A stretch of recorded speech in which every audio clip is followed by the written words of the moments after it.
প্রিয় শিক্ষার্থীবৃন্দ, আমরা ক্লাস 9-10 এর অ্যাকাউন্টিং চ্যাপ্টার 3 ডাবল এন্ট্রি সিস্টেমের সৃজনশীল প্রশ্নের আজকে 2 নম্বরটা সলভ করব। তো তোমরা যদি ইতিমধ্যে আমার চ্যানেলটা সাবস্ক্রাইব করে থাকো তাহলে তোমাদেরকে ধন্যবাদ, আর যদি না করে থাকো অবশ্যই তোমরা করবে, এটুকু আশা রাখি। এবং বন্ধু বান্ধবদের মধ্যে একটু শেয়ার করবো আমার চ্যানেলটা প্রমোট করার জন্য, যাতে সবাই উপকৃত হয়। তা আমরা চলে যাই আলোচনায়। চ্যাপ্টার 3-এর সৃজনশীল পৃষ্ঠা 38, 2 নম্বর প্রবলেম। আমরা একটু প্রবলেমটা পড়ি। এখানে আছে, আব্দুর রহমান এন্টারপ্রাইজ 2025 সালের মার্চের 1 তারিখে নগদ 2,40,000 টাকা, 56,000 টাকার যন্ত্রপাতি, 21,000 টাকার পণ্য দ্রব্য নিয়ে ব্যবসা আরম্ভ করেন। অর্থাৎ এটা মূলধন হিসাবে এখানে 1 তারিখে যেগুলো নিয়ে আসছে উনি, নগদ, যন্ত্রপাতি এবং পণ্যদ্রব্য সবগুলোই মূলধন হিসাবে আসছে।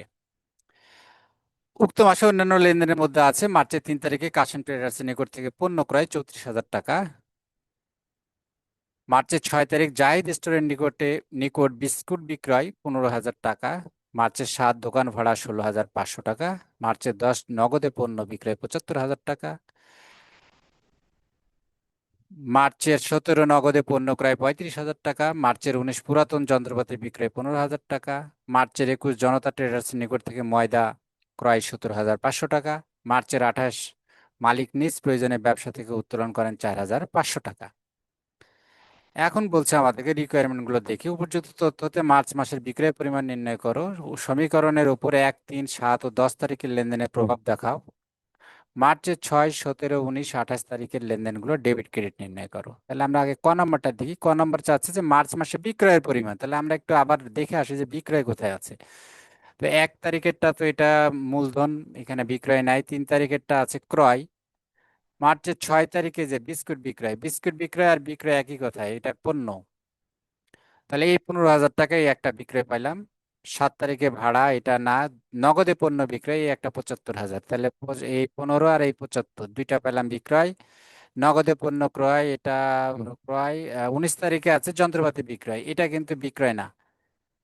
যন্ত্রপাতি যে কোনো আসবে, সম্পদ ক্রয় বা বিক্রয়, এটা ক্রয় বিক্রয় নেই, ওটা যন্ত্রপাতি হিসাবে আসবে, ওই সম্পত্তির নামেই হয়।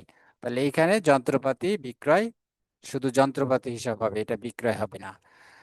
তাহলে এটা আমাদের বাদ, তাহলে দুইটা পেলাম। আর 21 তারিখে এটা তো ময়দা ক্রয়, এটা উৎপন্ন। তাহলে আমরা দুইটা বিক্রয় পেলাম। একটা হচ্ছে মার্চের 6 তারিখ 15,000, আর হলো মার্চের এই মার্চের 10 তারিখ 75,000, দুইটা বিক্রয়, তার মানে 90,000। এটা আমরা একটু ছক করে করছি এখানে, যে ক নাম্বারটা আব্দুর রহমান এন্টারপ্রাইজের মোট বিক্রয় পরিমাণ মার্চের 6 তারিখে পণ্য বিক্রয় 15,000, মন্তব্য করে লিখলাম জাহিদ স্টোরের নিকট বিস্কুট বিক্রয়। মার্চের 10 তারিখ পণ্য বিক্রয় 75,000, নগদে পণ্য বিক্রয়, তাহলে টোটাল 75 আর 15 যোগ করলে 90,000। তাহলে মোট বিক্রয় ওই মাসে 90,000 টাকা। এবার খ নাম্বারে কি বলছে, যে হিসাব সমীকরণের উপরে 1, 3, 7, 10 তারিখের প্রভাব। এটার জন্য আমরা একটু ইয়েতে যাব, আমরা একটু স্ক্রিনে আমাদের শেয়ারিংটা, আমরা এখন এক্সেল শিটে যাব। এক্সেল শিটে এটার সুবিধা। আচ্ছা, তাহলে মার্চের 38 তারিখে, এটা প্রশ্ন নাম্বার 2 এর খ। এখানে আমরা মার্চের 1 তারিখের লেনদেনটা দেখি। প্রথমে হিসাব সমীকরণের আমরা জানি সমীকরণটা হলো অ্যাসেট সমান লাইবিলিটিস প্লাস ওনার্স ইকুইটি। তো 1 তারিখে মূলধন হিসাবে কি কি নিয়ে আসছে? নগদ নিয়ে আসছে 2,40,000। তাহলে নগদ টাকা বাড়বে ব্যবসাতে, তাহলে 2,40,000 টাকা নগদের ঘরে জমা হলো। সরঞ্জাম, উনি সরঞ্জাম নিয়ে আসছে, আহ, যন্ত্রপাতি, সরঞ্জাম। এখানে আমরা দেখতে পাচ্ছি যে উনি নিয়ে আসছে 56,000 টাকার যন্ত্রপাতি। তাহলে আমরা এটা এখানে যন্ত্রপাতি আমরা লিখতে পারি, সমস্যা নাই। এটা হলো যন্ত্রপাতি, ওখানে সরঞ্জাম লিখছি, আমরা এটা যন্ত্রপাতি লিখে দেওয়াই ভালো। তাহলে এইখানে আমি যন্ত্রপাতি লিখে দিলাম। তাহলে যন্ত্রপাতি 56,000, নগদ 2,40,000, যন্ত্রপাতি 56,000। আচ্ছা, এই দুইটা নিয়ে আসছে আমরা সম্পদের ঘরে। কিন্তু উনি তো মূলধন নিয়ে আসছে মোট 3,17,000। কারণ কি, 2,40,000 টাকা নগদ, 56,000 টাকার যন্ত্রপাতি আর পণ্য আছে। উনি যে পণ্য বিক্রয় করা হবে সেই পণ্য, এটা পণ্য মানে বুঝতে হবে যে যে পণ্য আমরা ব্যবসা করে সেই পণ্য, সেটা হলো 21,000 টাকা। তাহলে টোটাল মূলধন হলো 2,40,000 যোগ 56 যোগ 21 মোট 3,70,000 টাকা।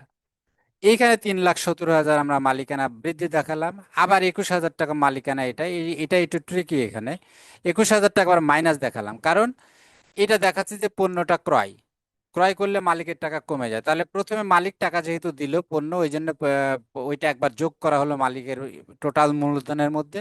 আবার আমরা 21,000 টাকা মাইনাস করলাম, কারণ কি, যে পণ্য ক্রয়, এটা আমরা একটা ক্রয় হলে এই টাকাটা আমরা ক্যাশ থেকে যায় না, মালিক দিছে, এই সেন্সে কাজে আমার মালিকের টাকাটা আবার কমে যাবে।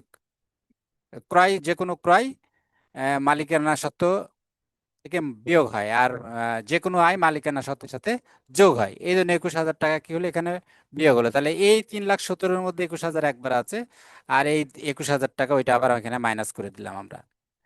মার্চের 3 তারিখে আছে হচ্ছে 34,000 টাকা কাশেম ট্রেডার্সের নিকট থেকে পণ্য ক্রয়। তো যখন কারোর নাম থাকে এখানে, তখন বুঝতে হবে যে এটা বাকিতে ক্রয়। তাহলে বাকিতে ক্রয় করছে মানে প্রদেয় বিল সৃষ্টি হয়েছে, 34,000 দেনা বাড়ছে 34,000, আর কি হয়েছে, ক্রয় মানে মালিকের টাকা কমে যাবে, ঠিক 21,000-এর মতোই মালিকের টাকা কমে যাবে, 34,000 মালিকানা সত্ত্ব মাইনাস করা হলো। তাহলে এই মার্চের 3 তারিখের লেনদেনের আমাদের প্রভাবটা কি হলো, মালিকের টাকা কমলো 34,000, আর প্রদেয় হিসাব 34,000 টাকা বাড়লো, কারণ এটা ধারে পণ্য ক্রয় কাশিম ট্রেডার্সের নিকট থেকে। মার্চের 7 তারিখে দোকান ভাড়া দেওয়া হয়েছে। তো দোকান ভাড়া দেওয়া হয়েছে, তাহলে নগদ টাকা 16,500 কমে যাবে, এই জন্য 16,500 অ্যাসেট সাইড থেকে কমে গেল, মাইনাস হলো। আর এটা একটা খরচ, মালিকানা সত্ত্বেও 16,500 কমে যাবে, মাইনাস হয়ে গেল। মার্চের 10 তারিখে নগদে পণ্য বিক্রয়, নগদে পণ্য বিক্রয় করলে কি হবে, নগদ টাকা বেড়ে যাবে, এই জন্য 75,000 নগদের ঘরে এখানে প্লাস হলো। আর 75,000 টাকা আয়, যেহেতু মালিকের টাকা বেড়ে যাবে, ঠিক ব্যয়ের উল্টাটা, 75,000 মালিকের টাকা বেড়ে গেল। এখন আমরা যোগ বিয়োগ করে নগদ টাকা আমাদের টোটাল থাকলো 2,98,500, যন্ত্রপাতি 56,000, অ্যাসেট সাইডে থাকলো 3,54,500, আর দায় সাইডে থাকলো 34,000, ওই যে প্রদেয় হিসাব যেটা ধারে ক্রয় করা আছে এইটা। আর মালিকানার সত্ত্বে থাকলো 3,20,500, এই যে 3,17,000 বিয়োগ 21 বিয়োগ 34 বিয়োগ 16,500 যোগ 75,000, টোটাল 3,20,500। তাহলে 3,20,500 মালিকানা সত্ত্ব আর 34,000 দায়, এই দুইটা আবার যোগ করে টোটাল 3,54,500 আমাদের asset equal to liabilities plus owners equity মিলে গেল। আমাদের আর এই সমীকরণের উপর প্রভাবটা আমরা দেখিয়ে দিলাম। এবার আবার আমরা গতে যাই। এবার আমাদের প্রবলেমটা আবার সলভ করি আমরা, গতে অবশিষ্ট অংশটা। আচ্ছা, এখন গতে আমাদের কি বলা আছে, যে মার্চের 6, 17, 19, 28 তারিখের লেনদেনগুলো ডেবিট ও ক্রেডিট করতে। মার্চের 6 তারিখে কি হয়েছে, মার্চের 6 তারিখে এখানে আছে, মার্চের 6 তারিখে জাহিদ স্টোরের নিকট বিস্কুট বিক্রয় 15,000 টাকা। তো বিস্কুট বিক্রয় করছে 15,000 টাকা, বিস্কুট বিক্রয় করলে 15,000 টাকা। আমাদের যেহেতু ধারে বিক্রয় করছে, এখানে জাহিদ স্টোরকে বলতেছে, এখানে পণ্য, এখানে আমাদের বলা আছে যে জাহিদ স্টোরের নিকট বিস্কুট বিক্রয় 15,000 টাকা। তার মানে এখানে যেহেতু নাম আছে, বুঝতে হবে যেটা বাকিতে বিক্রয়। তো বাকিতে বিক্রয় করছে মানে আমাদের নগদ টাকা পাইনি আমরা, আমাদের প্রাপ্য বিল সৃষ্টি হয়েছে, এই জন্য প্রাপ্য বিল বেড়ে গেল, সম্পদ ডেবিট হলো 15,000 টাকা। আর বিক্রয়, এটা আয়, আমাদের রেভিনিউ, বিক্রয় হিসাব ক্রেডিট হলো 15,000 টাকা। যদি নগদ টাকায় বিক্রি করতাম তাহলে এখানে নগদান হিসাব ডেবিট হতো, আমরা নগদ টাকায় বিক্রি করিনি। জাহিদ স্টোরের নাম দেওয়া আছে, তখন বুঝতে হবে যে এটা, কারণ নগদে কোথাও বিক্রি করলে কারোর নাম কেউ লেখে না, এইটা কারোর নাম থাকলে বুঝতে হবে যে এটা ধার ধার সংশ্লিষ্ট, অর্থাৎ এটা বাকিতে বিক্রয়। তাহলে বাকিতে বিক্রয় করার কারণে প্রাপ্য বিল বেড়ে গেল, আমাদের সম্পদ 15,000 টাকার, বিক্রয় বেড়ে গেল 15,000 টাকা। আর আমরা ন্যারেশন একটু বিবরণে লিখে দিলাম, জাহিদ স্টোরের নিকট বিস্কুট বিক্রয় করা হলো। মার্চের 17 তারিখে নগদে পণ্য ক্রয়, মার্চের 17 তারিখে নগদে পণ্য ক্রয় 35,000 টাকা। তো নগদে পণ্য ক্রয় 35,000 টাকা, তাহলে ক্রয় হিসাব ডেবিট হবে 35,000 টাকা, এটা খরচ, ক্রয় হিসাব ডেবিট, ক্রয় বেড়ে গেল। আর নগদে পণ্য মানে নগদ টাকা কমে গেল, সম্পদ, তাহলে সম্পদ হলো ক্রেডিট, নগদান হিসাবটা হলো ক্রেডিট, কারণ নগদ টাকা সম্পদ কমে গেল। সম্পদ বৃদ্ধি পেলে ডেবিট হয়, আর কমে গেলে ক্রেডিট হয়। খরচ বৃদ্ধি পেলে ডেবিট হয়, কমে গেলে ক্রেডিট হয়। তাহলে ক্রয়, এটা একটা খরচ, ক্রয় বেড়ে গেল, এটা ডেবিট হলো। আর নগদ সম্পদ কমে গেল, নগদ টাকা কিনছে, নগদ টাকা ক্যাশ বাক্স থেকে দিয়ে মালটা কেনা হয়েছে, তাহলে নগদ টাকা চলে গেল, আমার কমে গেল। তো কমে গেলে এটা ক্রেডিট করলাম। এইটু ন্যারেশনে লিখলাম নগদে পণ্য ক্রয় করা হলো। মার্চের 19 তারিখে কি করা হয়েছে? পুরাতন যন্ত্রপাতি বিক্রয়। তো বিক্রয় করছে মানে টাকা আসছে, নগদ টাকা বেড়ে গেছে ক্যাশ বাক্সের, তাহলে এটা ডেবিট হবে, সম্পদ বাড়লো, তাহলে নগদ হিসাবে ডেবিট হলো। আর আর যন্ত্রপাতি হিসাব ক্রেডিট হবে, এখানে বিক্রয় হিসাব হবে না। যেটা বলছিলাম যে সম্পদ, কোনো সম্পদ ক্রয় করলেও ক্রয় হিসাব হবে না, বিক্রয় করলেও বিক্রয় হিসাব হবে না, ওই সম্পদের নামেই হবে। ক্রয় করলে আসবাবপত্র ক্রয়, তো আসবাবপত্র হিসাব ডেবিট হবে। যন্ত্রপাতি ক্রয়, যন্ত্রপাতি হিসাব ডেবিট হবে। এখন যন্ত্রপাতি বিক্রয় করছি আমরা, বিক্রয় হিসাব ক্রেডিট হবে না, হবে যন্ত্রপাতি হিসাব। তো সেই হিসাবে যন্ত্রপাতি হিসাব ক্রেডিট হলো 15,000 টাকা, যেহেতু যন্ত্রপাতি কমে গেল। যন্ত্রপাতির একটা সম্পদ, 15,000 টাকার যন্ত্রপাতি বিক্রি করলাম মানে এটা কমে গেল আমার সম্পদটা, তাহলে এটা ক্রেডিট হয়ে গেল। আর নগদ টাকা বেড়ে গেল, ডেবিট হলো। ন্যারেশনে পুরাতন যন্ত্রপাতি হলো। আর মার্চের 28 তারিখে উত্তোলন।